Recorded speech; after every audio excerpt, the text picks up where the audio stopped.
Hey guys, JK War Games. Sorry it's been a while. Had a few projects I'm working on, but I'm back. And today we're going to review France 1944 from Compass Games. Now this game was originally a 1980s game, but Compass Games have done a designer signature edition. And the game design is by Mark Herman, the man himself. And I know Judd Vance has had a lot of input on this as well. So we're going to look at the components, how the game plays a bit, and then I'll give you my final thoughts.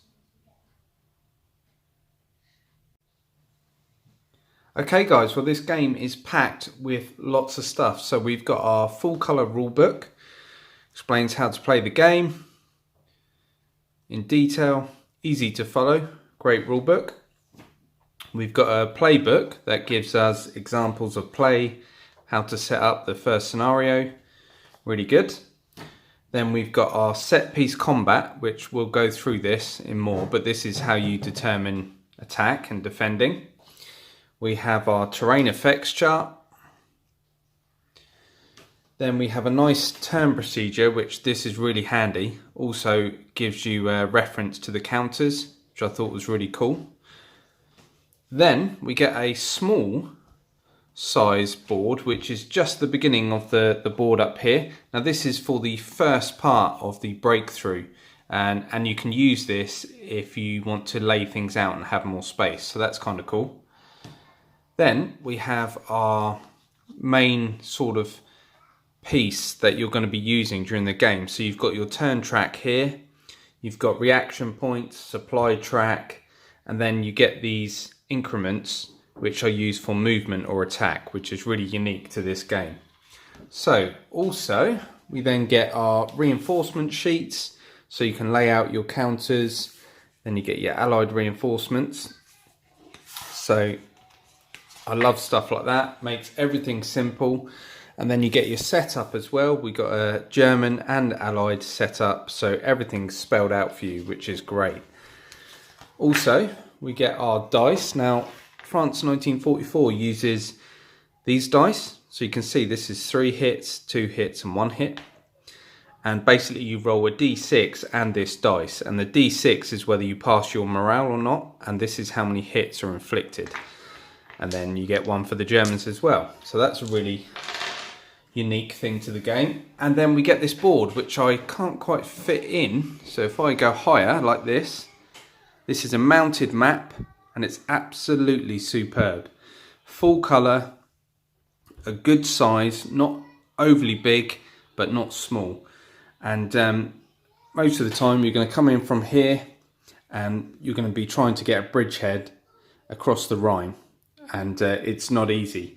But everything is spelled out for you on this map. If we look here on the side, you've got your terrain effects on the side, so you don't have to use the play raid. So that is the map. Then you get a ton of counters, so let's have a look at those. So this is a tank unit. It's got 2 sides to it, and basically you also get infantry, standard symbols, and then you're going to get an HQ. You get lots of HQs, and then when you flip this, it tells you what they can do. They can activate 5 infantry or 5 armoured, 5 tanks, and he's got a command range of 5. And also we get the same for the Germans, and these counters are pre-rounded. Really nice, best counters I've seen from Compass Games, really nice counters. Then you're going to get things like activated counters. You don't have to use these, but they're handy to have, so you can see what units you've activated. And you get these cadre counters and an out of supply. So what we'll do is we'll take a look at how combat works. I'm not going to go through the whole game because we'd be here a long time, but basically as the Allies you are breaking through and trying to get to the River Rhine and create a bridgehead across it. So you're trying to push your forces in, and the Germans are trying to push you back. not as easy as it sounds. Now I play this solitaire. It's not actually a solitaire game, but I know that Judd Vance plays it solo a lot, and that was his thing when developing this game, that he wanted to make it really, really solo friendly, which it is. So what I'll do is I'll set up a little scenario of some combat, and let's have a look at that. Okay, so at the beginning of a turn, you're going to move the game turn marker up. So let's say we're going from July 1944 to August 1944. So we move that up. Then we see whether the Allies have air power. Now it's automatic on the first turn, but on the second turn, on a roll of 1 to 5, we have air support available. So roll a die, and we have. Now air support is important because basically you can add it to combat and help you that way. Now if you look down here, we then work out how many supply points and reaction points we have for the turn. So you can see supply points for the Allies, they get 5, and reaction points they get 3. The Germans get 2 reaction points, and they get 5 reaction points and 2 supply points. So you would move these up. So the right hand track is your reaction points. So the Allies get 3 reaction points. So we place it in the 3 box. And basically reaction is after an HQ has activated its units, the other player has a chance to react. And if they don't react, then the active player can react. So you go through that, then you adjust your supply points. So for the Allies, we know they have 5 supply points, so we put 5 there. Now what you're going to do is actually choose how many points to commit of your supply points, so you can place that amount of chits in the tub. So basically how things activate is you put them in this pot, and then you're going to draw, and you're either going to draw an American, German, or an admin phase. But this determines how many of those chits you can put in here. So on the first turn, there's only 2 American chits in here. There's no admin phase, there's no Germans. So the supply points, let's say we want to commit 4. So we're going to commit 4 of our supply points. So then we go down with this. Oh, we go 1, 2, 3, 4. That would leave us 1 supply point, and that would be added on to our other supply points next turn. And then the Germans would do that. So for this example, we've got 2 American, 1 German, and an admin phase. So the other thing you'll see on here is these numbers here. Now these are used for reinforcements and when you want to get units back to strength, but we won't talk about that yet. So for this example, we get our pot and we pull an American initiative chit. So we're going to activate one of our American HQs. So if we come over here, we're going to activate this HQ here. So we flip him over, and we can see that we can activate 5 infantry and 5 armor. So he's got a distance of 5. So he's 1, 2, 3 away from this stack here. So he's going to activate them. Now in this stack, we have 2 armored and 2 infantry. So we're well within our limits to activate them. So he's committing, he's activating these. Now this is where you have to make a decision whether you're going to move or attack. So let's come back over to our attack move increment sheet, and basically we have to make a decision. And these boxes tell us what we can do. So the small numbers in the white box are if we choose movement, we can move that much. The numbers here mean that anyone with a 2 plus can attack, and then anyone with a 4 and a 6. So for this example, we're right next to that squad, so we're going to do an attack increment.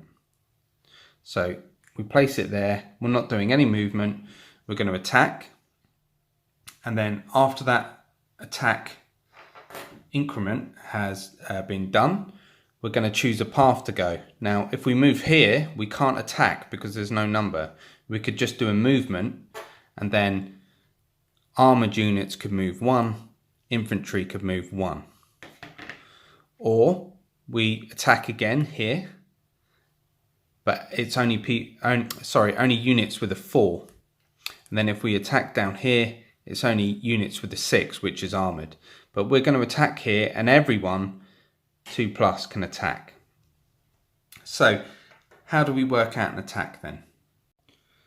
So when we're attacking, we look at these numbers here. We have an S for set piece combat, and we have an M for mobile combat. Now this is set piece combat because we haven't moved. If we had moved, then it would go to mobile combat. But it's set piece, so it's 3. So we add these all up. So we have 4, 5, 6, 7, and then we add our 2 infantry as well. So we have 23, and then we work out the defense of the Germans, and they have 5 and 6, 11, 12, 13, 14, 15, 16, 17. So they have 17. So it's 23 to 17, which gives us a 1 to 3 odds. So basically, we're going to roll our dice now. So what we do is look at this here. So attack, HQ support adds 3 strength. So if we had an HQ adjacent, we could add 3, but we don't. So we look at our morale modifiers, and if we're in terrain, we would add or minus any, numbers, but we're in the open for this combat, so that doesn't apply. So the allies are going to roll their dice. So they roll a 1 and a 2. So they've passed their morale, and they have taken 2 hits. Now this is what confused me in this game. When we roll this dice for the allies, this is actually the damage that goes against them, against themselves. This isn't applied to the Germans, this is applied against themselves. So they've taken 2 hits. Now the Germans roll. They've rolled a 1, and they've applied 1 hit against us. So both sides have passed their morale. So let's put those dice to one side. Then we go through this sheet. So we were successful as the attacker, and they were successful as the defender. So we end up here. You cross-reference. So we're in a standoff, but we look here. The attacker, did we have less than 1 to 2 odds? No, we didn't. We'd receive another hit. Were we less than 2 to 1 odds? Yes, we were. So we get -1 hit. So instead of taking 2 hits, we've now taken 1 hit, which is good for us. The defender, was it more than 3 to 1 odds? No. If it was, they'd take another hit. So it's a standoff here. So the defender must retreat if the attacker's lead modified morale was more than their lead modified morale, but it wasn't. So they've each got 1 hit. And how that works is that you nominate a lead unit in combat. So we'll say that it was one of our infantry, and they're going to take the first hit, which is where you flip this over to its reduced side. So that's 1 hit. If we had to take 3 hits here, we could do 1, flip this guy 2 and 3. But if we didn't have that, we could, these are 3-step units. So we flip for 1 hit, we apply this for a 2nd hit, a cadre. That basically makes that unit useless. And then a 3rd hit would eliminate the unit. So each side takes their hits. Now the defender might have the option to retreat, and if they do, they minus less 1 hit. So it's a good way of not taking as much damage. So basically combat is working out the odds making sure each side passes their morale. And that really is as simple as that. So just before I confuse anyone, the morale is the yellow number. So your lead unit, you will use their morale. So it was a 3. We need a 3 or less. So we know we got a 1. And the Germans, they had a 3 or less as well. So what you'll find is that units start getting reduced. And when units have got COD rays on, they're basically a factor of 1 in their combat, which is no good. So we've done that attack. So each side took 1 hit. Let's say they're still here, stacked against each other, but some units have been reduced. Now, this is where we come back to our attack increment, and we have to make a decision. Are we going to activate? Once you activate this HQ, he's active for the whole increment, not just one. He's active for all these increments. So let's say he's still in range of these guys, and we've attacked here, but this time we want to move. We want to start getting towards the River Rhine. So what we're actually going to do is move to this box here and flip the token to a movement. Now if we look here, a red 4 we can move 2, and a 6 we can move 4. So basically infantry can move 2, and our armoured can move 4. So for instance, these guys can now move 4, but it costs 2 to move across a river. But also you have to be careful of a zone of control. So the enemy have a zone of control. So all the hexes adjacent to them are a zone of control. So that costs more points to move out that zone of control as well. Okay, so that's how that works. And then once they've done their movement, that increment is finished. Then you draw the next chit, check for reactions and so on. There's lots of different boxes here. So you really have to think about, you have to plan ahead. So you think, right, I'm going to attack here.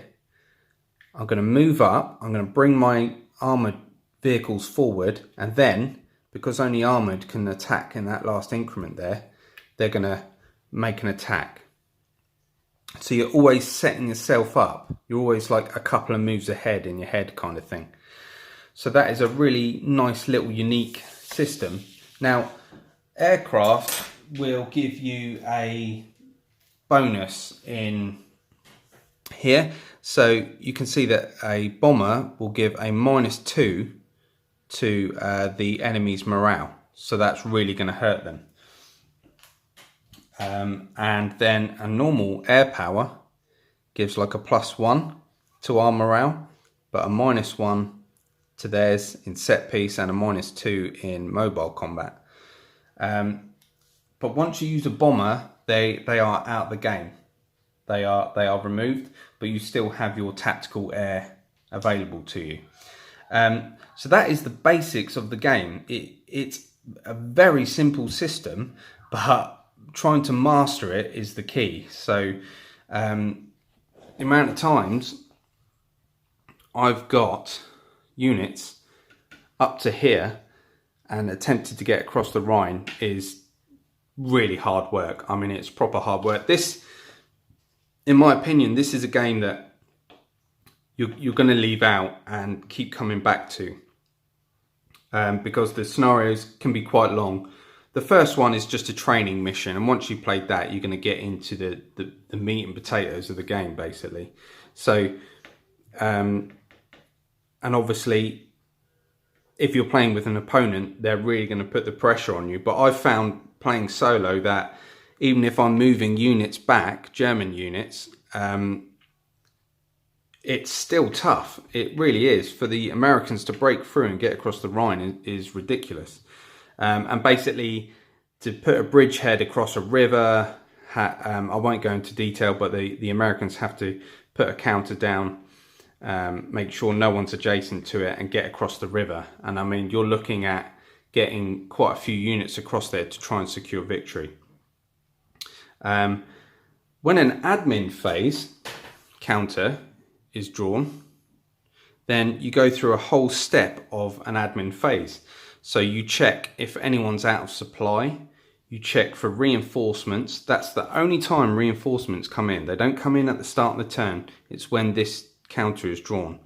So that's a nice little unique thing. Now, a out of supply is not good. So basically, if someone's out of supply, they are not within activation distance of their HQ, and they are not within a supply point. So you can see here, these symbols represent a supply point, and for the Germans, it's any German city. So if these guys are out here, and they're not within distance of their HQ and a supply point, they're out of supply, and they can't do anything. And this is a problem I found when I first started playing this. I was pushing units up really far, and then when it came to the admin phase, oh, I'm stuck, because the only time you can move an HQ forward is in reaction. So if you can react, you need to, and move your HQs up. HQs cannot move normally. They have to move in the reaction phase. So that brings another thing of, God, I want to push up. I want to get this, battle going, but I've got to be conservative. I've got to make sure I've got the supply to do it. So I thought that was a really cool aspect. So those are some of the small things to look at. You get different rules for Market Garden and Battle of the Bulge, which adds more to the game. And then, like I said, you're going to be able to bring back eliminated units. So when an admin phase comes back, when an admin phase counter is drawn, you also can bring units back from the eliminated box. But it depends how many points you got. So most of the time you're going to get sort of 3 to 2 points. To bring an eliminated unit back full strength will cost you 3 points. So you're going to be able to bring 1 back. But any units on the map can be reduced. So this guy we could flip back for 1 point. We could remove a Cod Ray marker for 1 point. So there's quite a lot to this game in terms of little things to remember. But on the whole, it's simple, and I like that because it allows you to really think about your plan of how you're going to conquer victory, how you're going to do it. And unfortunately, I actually haven't won a game yet. I've tried, but just not succeeded. So what are my thoughts on the game? I think it's fantastic. Definitely a classic. I can see why so many people rave about this game. Apparently it wasn't that popular in the 80s, but it still sold quite a few copies from what I've heard. So I think Compass just done a great job with this. Now, I haven't gone into too much detail about game mechanics because I think some of my videos are too long in that sense. Obviously people want to see how a game plays, but I just like to give a brief overview of how it works. I haven't covered everything in this review, but I hope this gives you a little look at how things work. So the last thing is that obviously the Allies get British as well and Canadian, but obviously the British can only activate British units, and then you start getting a thing of, right, keep the British leader close to the British and so on. You really have to be thinking about what you're doing.